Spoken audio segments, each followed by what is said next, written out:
Hey guys, and welcome back to another Unfiltered Gamer board game review. And today's game up on the tabletop is March of the Ants by Weird City Games.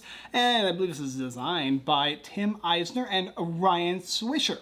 This is the evolved edition of the game, meaning that there's new concepts to the game, a bit of things have changed. And I've never played the original, so you'll have to just see what is different in this one based on probably a previous review from somebody else. But we will talk about this one fully. We'll talk about the setup for the game, how to play, and of course my review. The game plays 1 to 5 players, takes roughly about, I'd say, an hour to an hour and a half, and is for ages 13, 14, and up. Will you become the strongest colony of ants in the Great Tunnel and amongst the areas of the Great Tunnel? We'll find out in this game, the March of the Ants Evolved Edition, right now. To set up the game, March of the Ants Evolved Edition, the first thing you do is determine the number of players playing the game, which will determine how many of the tiles you'll use and other different variations like the centipede's size. So we'll start with the Great Tunnel. We'll place the Great Tunnel within reach of all players, and then for every player playing the game, we'll add 2 ants of their color on the Great Tunnel. I personally prefer to just put them on one of the tile ends, but it doesn't really matter.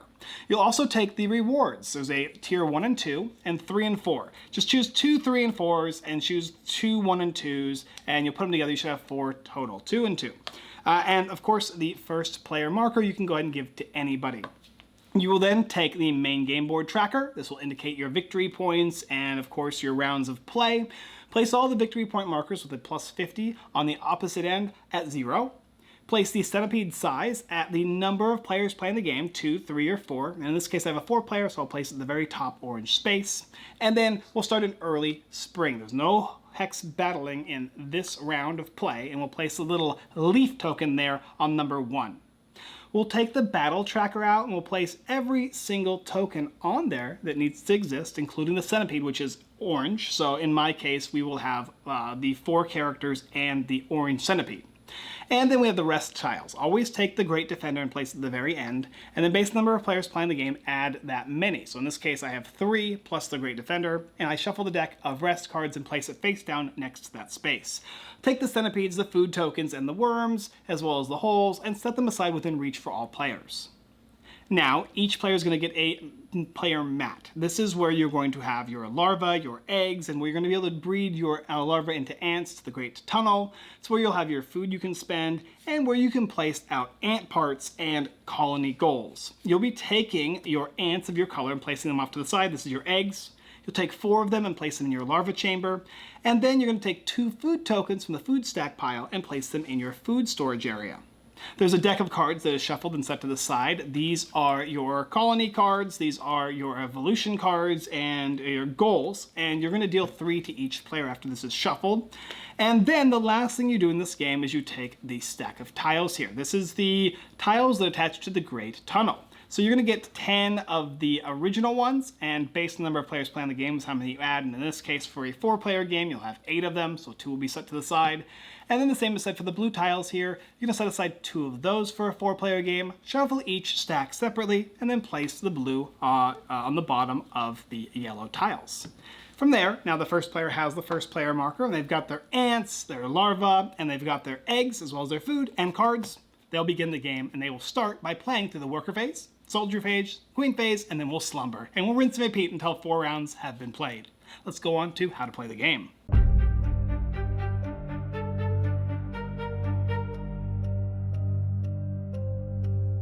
March of the Ants is a area control game at its core. You are trying to bring eggs to life into larvae. Larvae will transfer into ants into the Great Tunnel, and then they will traverse the Great Tunnel from tile to tile to basically secure different areas. These areas will have different purposes for you to gain specific resources throughout the game. It's also a way for you to gain victory points, and as well as securing the Great Tunnel itself, giving you specific rewards based on how well you do in the war in the Great Tunnel. First place, second, third place will score for this specific tunnel here. On your turn, you're going to start with the worker phase, or this round I should say is the worker phase round, in which case each player, starting with the first player going clockwise, will take an action. And you'll just keep doing that until everybody chooses to rest. Now let's go through each of the actions. Action 1 is you can explore. By spending 1 food, you can take the top tile of the tile stack and place it somewhere adjacent to the Great Tunnel, following the rules and restrictions to tile placement. Typically just means that when you place a tile out, you must connect it to a tunnel, and you must keep all open areas open. So you can't like place a blocked area. You have to make sure that they connect in some way, shape, or form. Typically these tiles are going to have spaces that are meant for control. There'll be little star spaces. So if you have an ant on that space that has a little star, that means you control that area and you get the value that it comes with it. Sometimes it'll be food or cards or victory points.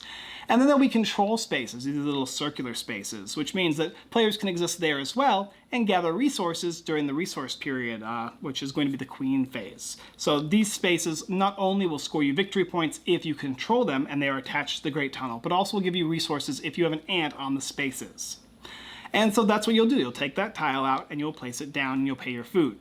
Now, the other thing with this game is whenever a player takes an action, the players to their adjacent sides, left and right, will get to take a bonus action. And the bonus action is actually on your player board. And in this case, for exploring, you will allow each other player adjacent to you to take a larva and turn it into an ant. They'll place it from their larva chamber and place it into the Great Tunnel, or any space that already has one of their ants. And that's how it always works. Larva Chamber will always let you place at least ants into the Great Tunnel. If not, you can also choose to place them into a tile where you already have ants. And that's how it's gonna work. I'll take my action, those two will respond with the response action, and then I'll pass my turn to the next player. Another action you can take is Forage. Forage is really easy. You draw 3 cards from this deck here. This is where you get your evolutions and your colony goals, and then you will discard one of these cards. Each other player will have the opportunity, adjacent to you obviously, to take a larva, or take an egg and turn it into a larva. It'll say +1 larva, and you just place it into your larva chamber. So any player that draws their 3 cards, their adjacent players are going to get an opportunity to gain another larva. Next action is you can choose to march, and you can march 6 times. How you march is you can take a larva and place it in the Great Tunnel or a space you occupy. That counts as a march. Or to move 1 ant to any adjacent space. Typically speaking, they will be from the Great Tunnel to a tile or tile to tile. Basically, you're able to move with this action or turn larvae into ants. And every adjacent player will get to do this 1 time, either placing a larva out into the Great Tunnel or being able to move one of their ants. Last action you can do, other than rest, is you can play a card. Playing cards is free, doesn't cost you a food. However, the card at the top left is going to have a cost. Typically the cost is either going to be ants or larva, which means you'll have to sacrifice the ants on the Great Tunnel or on tiles in order to perform the card, or you'll have to discard larva from your larva chamber to play the card. Sometimes you'll have the option to do either or, and the cost of how many is right underneath the symbol or symbols representing what you need to pay for the card.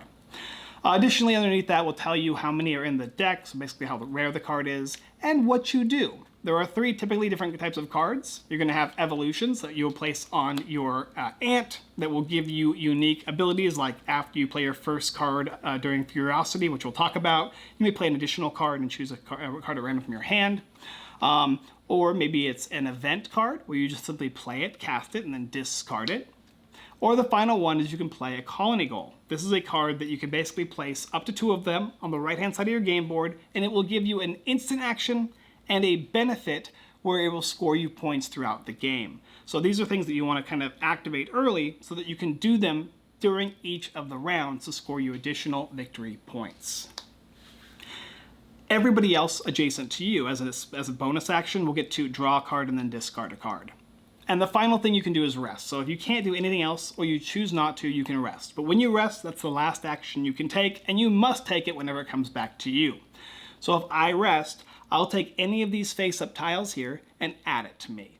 Typically it's an action I just instantly take. Sometimes it'll be like a great defender, or maybe it'll give me a plus to my combat. Either way, I take the tile, I set it face up next to me, do the action if possible, and pass. When it comes back to me again, I will take another rest action.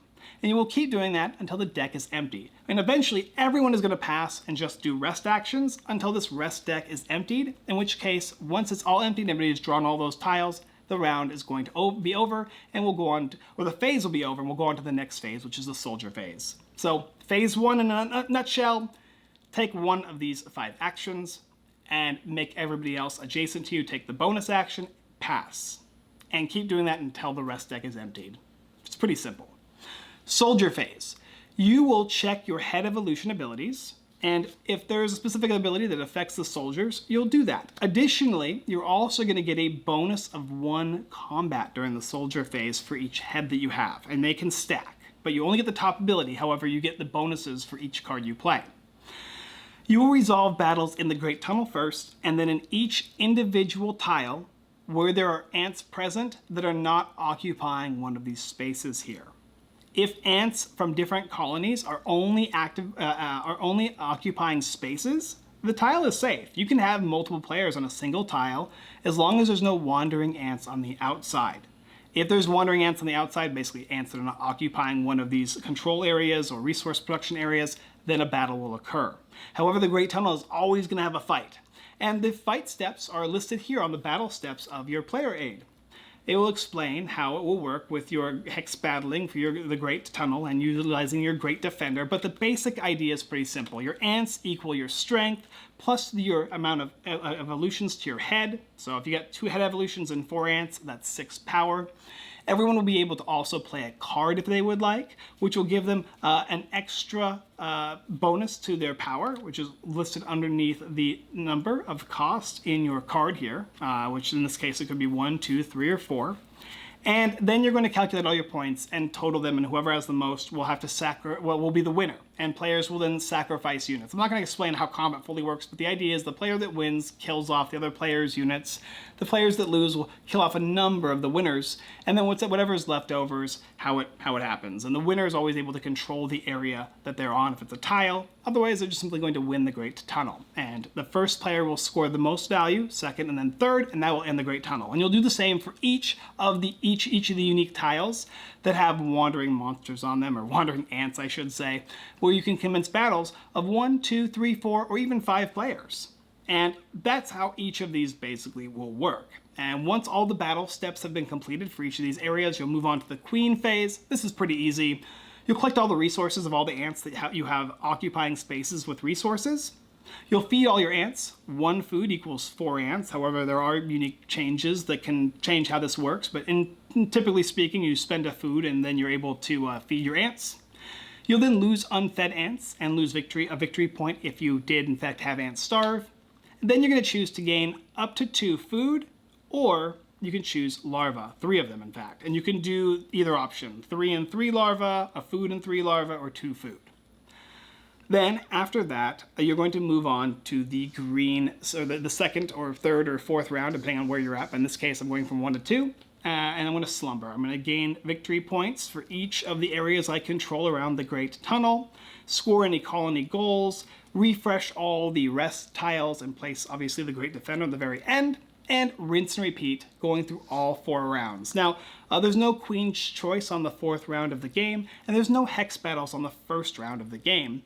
But typically speaking, that's how each of the rounds is going to work. You do the workers, take the actions, everybody draws those tiles, do the soldier phase where you fight the Great Tunnel and each of the hex tiles, and then you move on to the Queen's phase where you have to feed your ants, you'll gain resources, you'll check to see if you have any starving ants, and then you'll get the Queen's Choice. And finally, you'll score points during the slumber phase, move on until the 4th phase, and then that is complete.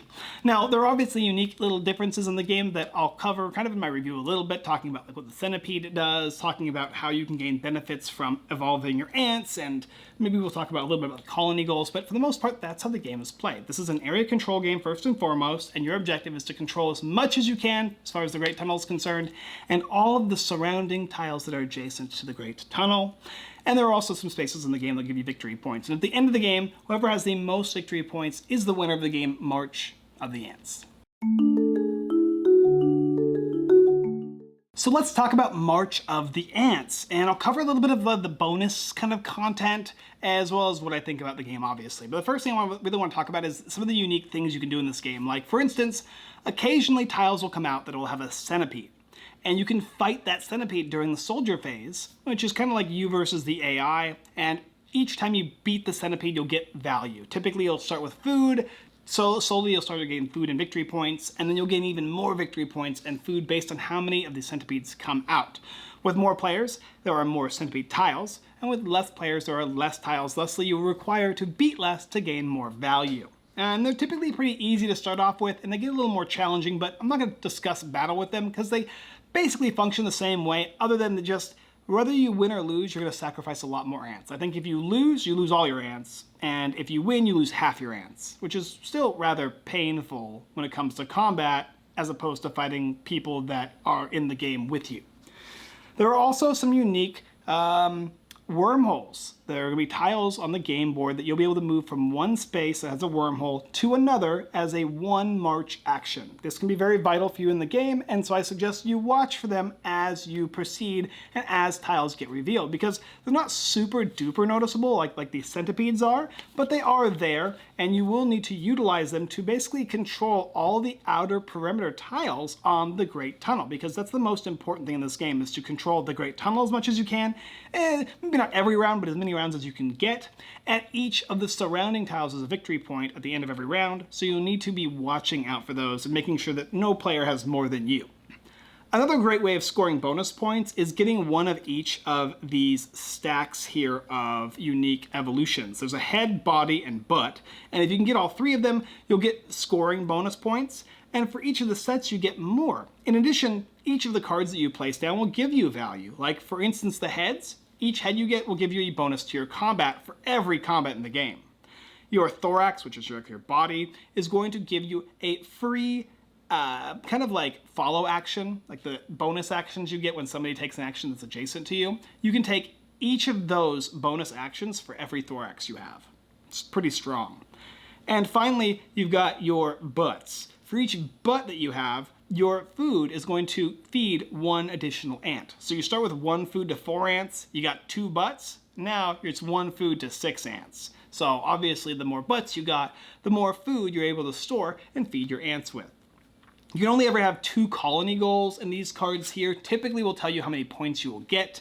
Always look at the top right hand corner, because you will think you score 1 point for each thing that you're doing, but it'll actually tell you, like, 2 of these things that you did give you 1 point. 5 of them will give you 3. So the goal, first of all, is whenever you play this, you can exchange locations of 2 ants in any non-controlled sites that actually do not have an ant on the controlled space. That's a free action when you play the card. Additionally, for each slumber, which is like the end of a round, you'll score for the number of card collection sites that you inhabit. So there are sites on tiles that have little cards here, and for each one that you inhabit, you will score a number of victory points, and like I said, you look at the top right-hand side of the card to determine how many points you get.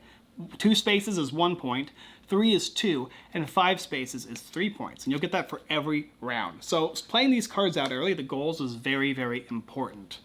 And that's pretty much all I need to discuss as far as like the main unique aspects of the game go. I want to talk about the cool things about this game. The first cool thing about this game is you don't have to do combat every time, and you can gain value by not doing combat. For instance, if you and Bill are losing, and Callie obviously is winning, then you're going to want to work with Bill to some extent, or at least not work against Bill. Well, when you have spaces that have multiple production areas as well as the control area, maybe you want to score that point. So you can offer Bill the production areas on the space so that you don't have to battle. Because realistically, as long as you have ants that are only occupying these spaces here, you're never going to fight. It's only when ants wander onto a space and don't enter a space that has a production area on it that you then must battle. Which is why the Great Tunnel is always battling, because there are no production spaces on the Great Tunnel. So always take that into consideration. Remember that occupying the space is going to basically give you that victory point, but only if it's attached to the Great Tunnel. If there's a tile that's adjacent to a tile that's attached to the Great Tunnel, that's not going to score you anything. But as the game progresses and the tiles go farther in, you'll start to notice that there are, in fact, victory points on the tiles. So when you lay on a space that has an occupied space that has a tile, like victory point space, you can gain those points there, even if they're not attached to the Great Tunnel itself. And so that's the main kind of cool, unique aspects to the game. Choosing how you fight, when you fight, choosing how to work together, or basically just occupy spaces, if nothing else, just like a tenuous truce. The fact that when the game is over for the worker phase, and you have to move into the soldier phase, you're actually going to be drawing these rest tiles until you end. And there's a very powerful number of rest tiles, or very useful ones, that you can gain when you rest. And in fact, if you need to save, and you just can't do anything, it's not a terrible idea to pass, because you're still going to get free actions for the remainder of the round while everybody else is using their resources to gain very valuable actions. Obviously, theirs are going to be better because they have resources they can spend or ants they can move, but these are no joke either. I really like March of the Ants. First and foremost, Tim Eisner, this beautiful, beautiful artwork for the game. I kind of come to expect quality from his games, and I have yet to be disappointed, and this is also not one of those times where I am disappointed. It's very, very well done. It is an area control game at its heart. It has cool, unique little side things you can do. There's ways to work together. It's not super, super aggressive, but when it comes time to battling, that's when you get to be. And so you've got this kind of mix of control and choosing spaces and working to make your ants evolve to the best of your ability, working on your colony goals and focusing on those, and then it's time to battle. Win the Great Tunnel, gain control as much of these as you can, and work together with people who are kind of behind while dealing with a person who is up there ahead of you. And sometimes it's harder to notice what that is, but luckily with this area here you can kind of see at least the victory points and how they're laid out before the end of the game. Artwork, thematically, mechanically, this game works together. It's tied together. The core idea of starting with eggs, turning them into larvae, and then placing them into the Great Tunnel, in which case they start building new tunnels, finding resources in those tunnels, and obviously control of the Great Tunnel is so important that not only do you get a lot of points for having the control of the Great Tunnel, but also having control of just the outskirts areas is good. And I like the way mechanically it works, where the tiles will start to give you victory points even when you're not adjacent to a space outside the Great Tunnel, so that you can still work and have value going out and digging farther to find new tiles. It's not just about fighting all in the middle here. Now you can branch out. So you can work in many different ways. You can focus on evolving and dealing with your colony goals and ignoring fighting as much as possible unless you really need to get those extra points. Or you can go all out battle. Maybe you just want to deal with centipedes the entire game, and they'll start to start giving you value as you progressively beat them down, the more that pop out. And really, in my opinion, you should pretty much do a little bit of everything in this game and focus mainly on getting as many free points as possible and as many very powerful abilities as you can from all of your parts. Because not only do you get value from placing these guys down, having them, but also what they do, what they say for each of the cards, and they're all very unique. I love March of the Ants. If you're looking for an ant-style game that feels like A Bug's Life or like the movie Ants, then this is going to be kind of there for you. It's got beautiful illustrations, wonderful, wonderful theming that works together. It's cohesive, it's easy to understand, but there's a lot of complexities in the game, a lot of choices, and as you play this game from game to game, you'll understand a bit more about how it works and what you're trying to accomplish, and be able to make choices to focus on the goals you want to as you learn how to properly understand and play this game to the best of your ability.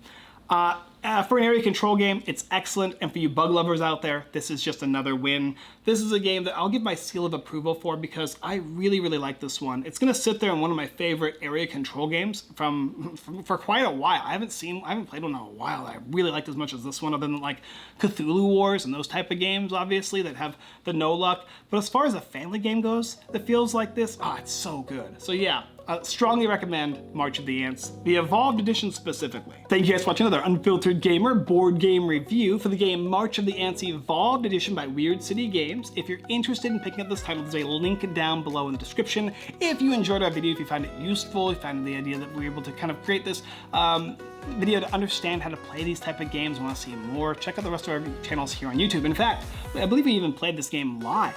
And so you can watch our live streams in our live section on Twitch and YouTube and Facebook, where you can go ahead and see us play this game and understand how the game is played. I think we played it mostly right those weeks ago. But yeah, you'll get a really good idea of how March of the Ants is played. And if you like area control games, I don't think you will go wrong with this one. Thank you guys so much for watching. And as always, I look forward to marching with your ants and mine together to beat out whoever is beating us next time.